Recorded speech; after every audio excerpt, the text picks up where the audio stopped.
오늘의 본문의 말씀은 고린도전서 9장 19절, 말씀의 제목은 종은이라는 말씀의 제목으로 여러분과 함께 말씀을 나눠보고자 합니다. 학교에서 울리는 종소리 한 번쯤 다 들어보셨죠? 예, 학교에서 울리는 종소리는 나이를 불문하고 자리로 되돌아가게 하는 그런 마력이 아주 힘이 가지고 있는 소리라고 할 수 있습니다. 노래에도 이런 노래가 있습니다. 학교 종이 땡땡땡 어서 모이자, 선생님이 우리를 기다리신다. 학교 종이 땡땡땡 어서 모이자, 사이좋게 오늘 또 공부 잘하자 라고 말이죠. 이 노래만 보더라도 학교 종은 엄청나게 무시무시한 능력과 힘을 가지고 있는 것 같습니다. 무언가 섭박하고 억압하기에 정말 좋은 종소리라고 할 수 있죠. 제가 정말 좋아하는 저자 중에는 또한 최 사장이라는 분이 있습니다. 팟캐스트로도 정말 유명하신데 이분은 널리 알려진 책들을 정말 많이 썼습니다. 특히 최근에는 다시 한번 한 권의 책을 발매했는데요. 지적 대화를 위한 넓고 얕은 지식 제로라는 책을 썼습니다. 이 책은 흔히들 지대넙약이라는 줄임말로 많이들 사용하시는데요. 이분이 유명한 저서가 지대넘력 시리즈와 시민의 교황, 11계단 등 많지는 않지만 많은 이들에게 읽혀져온 책들을 쓰셨습니다. 저 또한 쉽고 알기 좋게 정리되어 있는 이 책들을 보면서 정말 유익한 책이라고 바라보았고 저도 많은 지식을 얻게 되었습니다. 특히 이번에 나온 책은 첫 부분이 아주 큰 인상을 주고 있습니다. 바로 파잔이라는 설명으로 프롤로그를 시작하고 있는데요. 그가 최 사장이 주려고 했던 이미지와는 조금 다른 저만의 해석을 통해서 이 파잔을 조금 더 이야기해 보려고 합니다. 일단 파잔이 무엇인지 설명을 해야 될 텐데요. 파잔이란 무엇이냐? 코끼리의 영혼을 파괴하는 행동들, 의식들입니다. 야생에서 잡은 아기 코끼리가 있습니다. 이 코끼리를 상용화하여서 돈을 벌기 위한 수단으로 아기 코끼리를 잡아들입니다.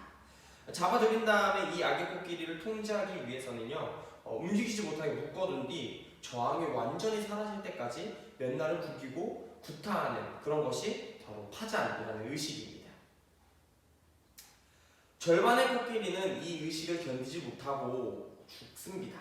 그리고 나머지 살아남은 절반의 강인한 코끼리는 이 강인한 힘을 가지고 관광객을 등에 태우는 돈벌이에 사용되는 아주 안타까운 수단의 하나로 낙오하게 됩니다. 어릴 적 작은 코끼리는 말뚝 하나 뽑을 힘이 없어서 사람이 때리는 몽둥이에 속수무책으로 당할 수밖에 없어서 가만히 있었습니다. 그런데요, 그때 길들인 코끼리는요, 몸이 다 자라 어른 코끼리가 되어도 말뚝도 뽑을 수 있고 사람을 짓밟을 수 있는 힘이 센 동물이 되었음에도 불구하고요, 그 말뚝에 목줄이 묶이게 되면 아무런 행동을 하지 못하였고, 몽둥이를 보면 잠잠해지는 그들의 행동을 보면서 우리는 참 마음이 아플 수밖에 없습니다. 그 어린 시절의 코끼리가 사람의 손에 길들여지지 않고 야생에서 길들여졌다면 과연 그 코끼리의 삶은 조금 더 다르고 윤택했을까요? 우리도 삶을 살다 보면 자그마한 말뚝을 하나씩 꼭 가지고 살 때가 많습니다.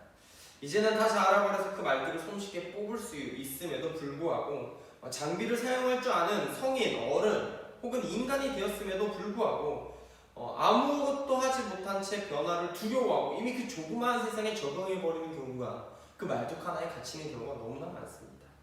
또한 학교에서 울리는 종소리처럼 종소리만 들으면 자리로 돌아가던 어린 아이들과 같이 어른이 되어서도 세상 가운데 종소리처럼 무언가 억압을 하는 경우가 있다면 피하지 못하고 그곳에 가만히 주저앉아버리는 경우가 너무나 많습니다. 그렇다면 그 말뚝을 어떻게 뽑아야 될까요? 우리는 무엇에 더 길들여져야 할까요? 더 나아가 속박당하고 얽매이지 않는 삶은 과연 어떻게 해야 될까요? 오늘 본문을 통해서 이야기해 보려고 합니다.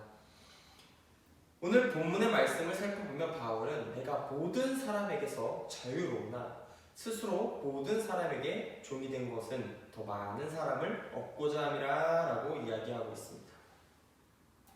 스스로 종이 되어야 한다는 이게 과연 무슨 말일까요? 결론부터 이야기하자면 바울이 자유인이 되었으나 스스로 사도의 권리나 권리와 자유를 절제하고 스스로 종이 된 것은 더 많은 이들을 구원하기 위함임을 밝히는 내용이라고 볼 수 있습니다. 그런데 조금 더 심도 있게 이야기를 오늘은 나눠보고자 합니다. 그가 스스로 구속하는 것은 과연 무엇을 말하고 있는 것일까요? 또한 종이 된다는 것은 어떠한 종이 되어야 한다는 것일까요? 저는 두 가지로 요약하여 이야기할 수 있다고 봅니다. 첫째는 바로 예수님의 가르침을 그대로 전승하는 것이라고 전승하려고 했던 바울의 의도를 볼 수 있습니다. 마가복음 10장 43절에서 45절의 말씀을 보면 너희 중에는 그렇지 않을지니 너희 중에 누구든지 크고자 하는 자는 너희를 섬기는 자가 되고 너희 중에 누구든지 으뜸이 되고자 하는 자는 모든 사람의 종이 되어야 하리라. 인자가 온 것은 섬김을 받으려 함이 아니라 도리어 섬기려 하고 자기 목숨을 많은 삶의 대속물로 주려 함이니라 라고 마가복음엔 이야기하고 있습니다. 여기서 보게 되면 철저히 예수 그리스도의 삶에 대한 바울의 전승이라고 볼 수 있습니다. 예수 그리스도는 세상의 주인이 되려고 하여 이 세상에 오지 않으셨습니다. 가장 낮은 자의 모습으로 오셨고 가장 낮은 자가 되셨습니다. 바로 종의 모습으로요. 그로 인하여 변화는 더 많은 자들이 하나님께로 돌아오는 큰 역사와 기적을 체험하고 경험할 수 있었습니다.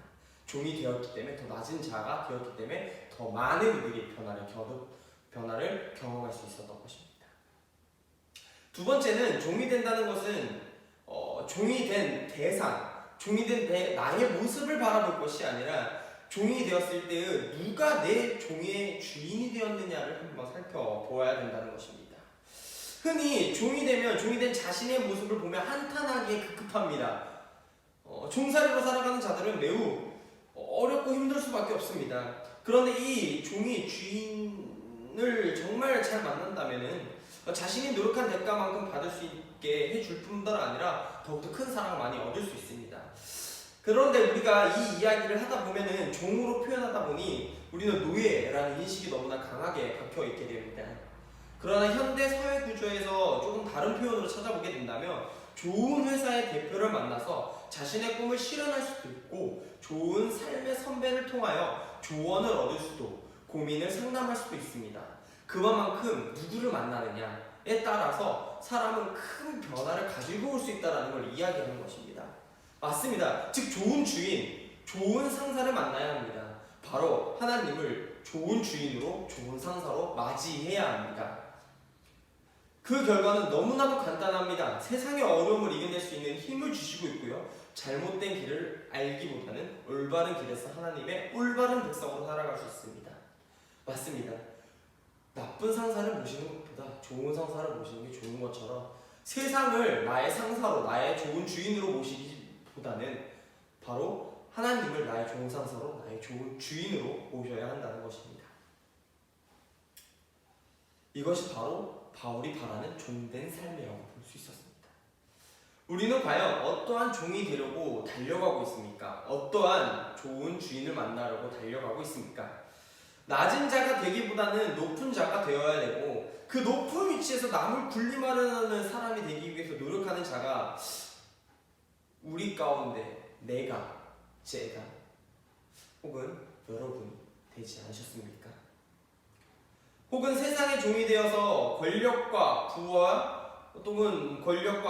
혹은 더 많은 것들의 종이 되어서 더 이상 사람들이 하나님의 종이 되기를 포기하고 살아가는 사람들이 너무나 많아지지 않았는지, 혹은 그들이 그리스도인임에도 불구하고 세상의 종이 되어버리진 않았는지 한번 살펴보아야 할 시간인 것 같습니다. 학교에서 종이 울린다고 자리로 돌아가지 마십시오. 선생님이 책상을 치며 들려오는 목소리, 자! 자리로 돌아가! 라는 호통에 후다닥 돌아가지 마십시오. 종은 종소리에 집중하기보다는 종을 울리는 자가 누구인지 봐야 합니다. 한 주간 살아가시면서 과연 나를 다스리시고 내가 어디에 집중하고 있는지 보십시오. 내가 울리고 있는 종의 소리에 집중하고 있는지, 종을 울리고 있는 자가 세상의 악한 자들인지, 혹은 내 주변에 있는 악한 자들인지, 혹은 내 주변에 선한 능력으로 언제나 선한 것을 펼쳐나가시는 하나님이신지, 그 주인이 과연 누구인지 바라보셔야 합니다. 그래서 나의 주관자 되신 하나님을 바라보면서 살아가시는 여러분이 되셔서 한 주간 승리하시고 이기시고 살아가는 여러분이 되셨으면 좋겠습니다. 또한 그렇게 되기를 간절히 기도하겠습니다. 다 같이 주기도문으로 오늘의 예배를 마치겠습니다. 하늘에 계신 우리 아버지여, 이름이 거룩히 여김을 받으시오며 나라가 임하옵시며 뜻이 하늘에서 이루어진 것 같이 땅에서도 이루어지이다. 오늘 우리에게 일용할 양식을 주옵시고 우리가 우리에게 죄 지은 자를 사하여 준 것 같이 우리의 죄를 사하여 주옵시고 우리를 시험에 들게 하지 마옵시고 다만 악에서 구하옵소서. 되게 나라와 은혜와 영광이 아버지께 영원히 있사옵나이다. 아멘.